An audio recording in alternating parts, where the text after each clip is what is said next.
嗨，今天我想和大家聊一个我被问过很多次的问题：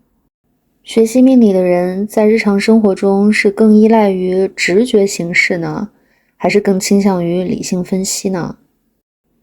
有这样疑惑的人内心都有一个假设，好像学了命理以后人就会变，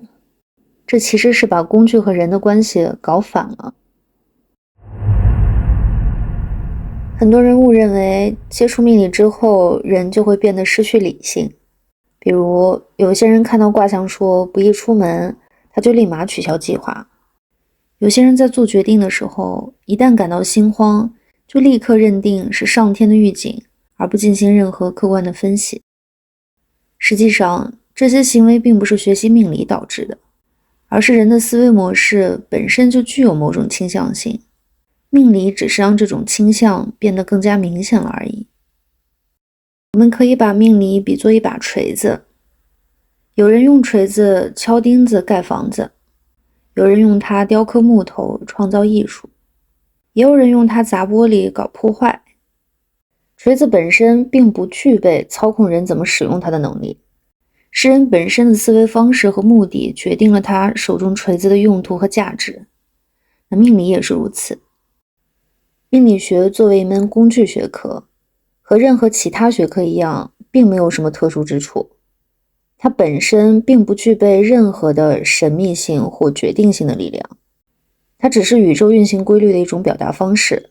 是人类观察世界的一种方法。命理学本身并不会让人变得更理性或者更感性，更不会让人变得更迷信或者更清醒。它只会放大一个人原本的思维模式，让理性的人更关注逻辑，让偏执的人更固守偏见。那回到这个问题，对于学习命理的人来说，日常生活中的为人处事会更依赖直觉还是理性呢？我的观点是，我认为这个问题并没有一个标准答案。学习命理后更加依赖直觉还是更加理性，并不在于命理本身，而在于此人本身的性格特点和思维模式是什么样子。本身更看重直觉的人，并不会因为学习了命理就更加的理性，大概率只会把自己的直觉更加的当回事。那反过来也是一样的道理，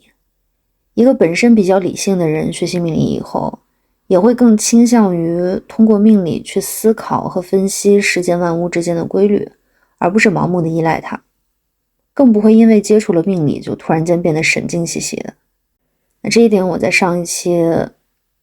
被 B 站下架的视频中也提到过。市面上有很多自称职业命理师的人，神神叨叨的，并不是因为命理师这个职业本身就附着着这种属性。命理师其实就是翻译员，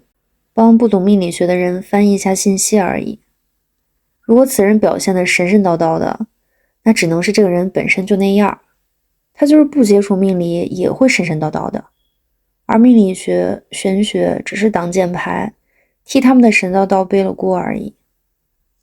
至于像上高速前感到心慌还要不要上高速这类问题，我认为它不必非和命理玄学挂钩。